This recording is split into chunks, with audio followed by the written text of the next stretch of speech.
Nako, eto na. Roque, nataranta na, natakot na kay General Torre dahil mismo si General Torre ang uhuli kay Roque upang ibalik dito ho sa Pilipinas at ikulong. Alright, welcome back to my YouTube channel. I'm Andy's Vlog. Nako po, ay nataranta na itong si Roque. Buhat po diyan sa kanyang pinagtataguan dahil nakatunog ho at natakot dito sa bagong talaga na PNP chief na si General Torre Tagalang-galang. Congratulations muna, palakpakan ho tayo dahil isa rin po tayo sa sumusuporta at naging kandidato natin para pagpilian itong si General Nicolas Torre para maging next PNP chief. But aprobado, kumpirmado na ho, itinalaga ng ating kasalukuyang Pangulo Bongbong Marcos na napili niya bilang PNP chief itong si General Torre. Datapwat sa puntong ito mga kaibigan ay huhulihin niya ng personal diyan ho sa The Hague, Netherlands, sa kanyang pinagtataguan itong si Roque, napakalat-kalato at putak ng putak na parang manok diyan ho sa Netherlands. Nako ho, kaya't biglang nataranta na itong si Roque dahil siya na po ang susunod kay Arne Tevez. Kung si Arne Tevez ho ay nandito na sa Republika ng Pilipinas upang ikulong at pinadeporto na galing diyan sa Timor-Leste. Ganyan din po ang mangyayari kay Roque. I-deport, dadalhin dito sa Pilipinas upang ikulong sa rihas na bakal. Tatrabahuin ho ni General Torre. Isang like muna sa video na ito kung nagustuhan nyo po. Sabay-sabay po natin i-like ang video na ito. At sa lahat ho nang hindi pa nakasubscribe sa aking maliit pa na YouTube channel, please subscribe. Maraming salamat po. Nakto, palakpakan muna, nataranta na ito si Roque. O ito Ang hepe ng PNP Pulong Bongbong Marcos, si Police Major General Nicolas Torre III bilang bagong hepe ng PNP. Kasunod yan ng malalaking operasyon na ikinasa sa bansa kung saan kasama sa mga yan si Torre. Nasa frontline ng balita yan si Brian Castillo. Isa siya sa mga nanguna sa paglusob sa Kingdom of Jesus Christ compound sa Davao City para arestuhin si Pastor Apollo Kibuloy Agosto ng nakaraang taon. Noong mga panahong yun, siya rin ang Davao Regional Police Chief. Pakinggan po natin ito dahil maganda ho itong ika nga po malaman natin kung ano ang naging background, kung gaano katindi ho ang ipinamalas ni General Torre, kung bakit po siya kinatatakutan ngayon ni Roque. Nataranta na nga excuse me. Ito pa ho. Ito ng Marso, kasama rin siya sa mga sumalubong na pulis na iya para arestuhin si dating Pangulong Rodrigo Duterte. Siya rin mismo ang nagbasa ng Miranda rights kay Digong. By virtue of the warrant of arrest issued by the ICC for crimes against humanity. Sir, you have the right to remain silent.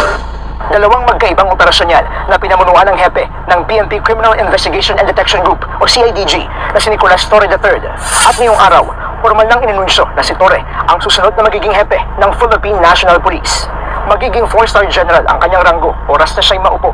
Ayon sa... Nako, congratulations!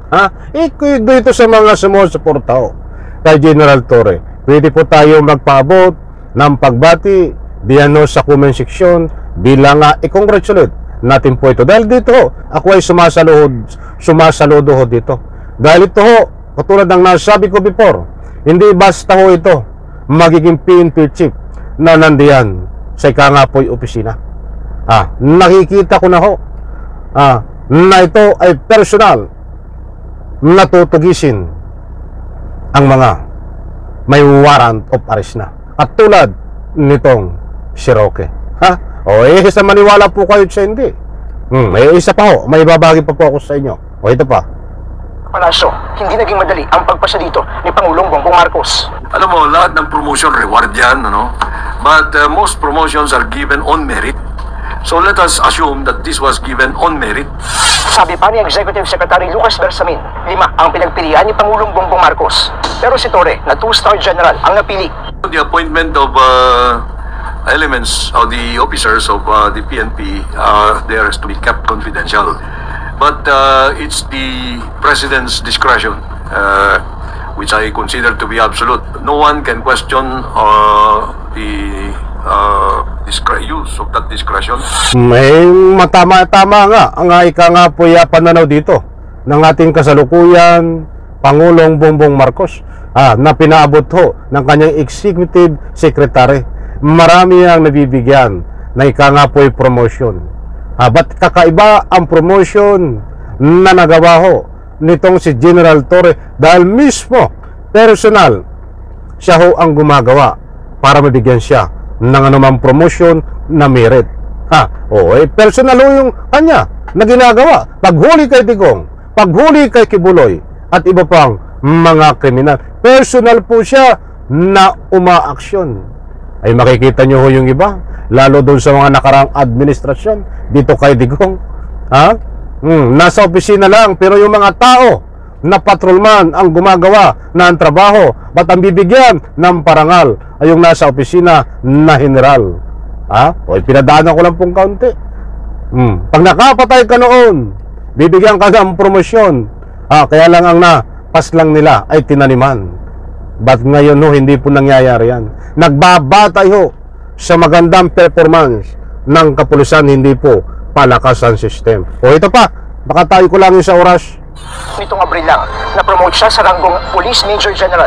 Nagpasalamat naman si Torre sa natanggap niyang suporta. Si Torre, ang kauna-unahang PNP chief na graduate ng Philippine National Police Academy o PNPA. Papalitan ni Torre ang paretiro ng si outgoing PNP Chief Police General Romel Marbil. Sa Junto naman gagawin ang change of command ceremony para kay Torre. Nagbabalita mula sa frontline. Ayan, maliwanag po mga kaibigan at in connection tungkol dito kay Roque. Nandyan ho, babasa po tayo din ng mga komento at kalat na rin ho sa malalaki na stream media na tungkol ho dito sa tago ng tago ngayon na si Roque na mayroon pong active warrant of arrest sa kasong qualified human trafficking ay isa sa tatrabahuhin ho ni Torre para sa lalong madaling panahon ay mabitbit dito ibalik katulad ni Tibes sa Pilipinas upang ikulong. Babasa po tayo, ang daming nagbibigay ng komento. Nataranta na si Roqueta na nagtatago sa Netherlands dahil natakot kay General Torre dahil alam niya huhulihin siya ni General Torre sa pinagtataguan.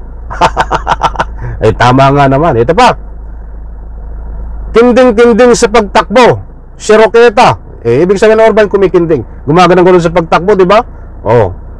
Lalo nang magtatago yan sa gitna ng kahuyan si Roque, natakot na kay General Torre dahil hindi yan paliligtasin ni General Torre. Nako ho, ang dami ho, kukulangin tayo sa oras kung nagbibigay ho ng kanilang komento. Maliwanag po mga kaibigan dito, kaya't nasabi nga po natin na itong si Roque, napakaliwanag po dito. Nasa binahay ko po sa inyo.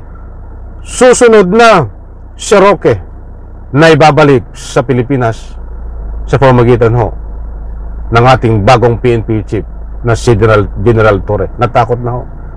Ayon ho sa mga ibinahay ko po sa inyo, mga kaibigan, diyan po tayo nagkaroon ng anumang public opinion. Hindi po tayo nagpapakalat ng anumang fake news. Sa like ko sa video na ito. Bye-bye. Palakpakan.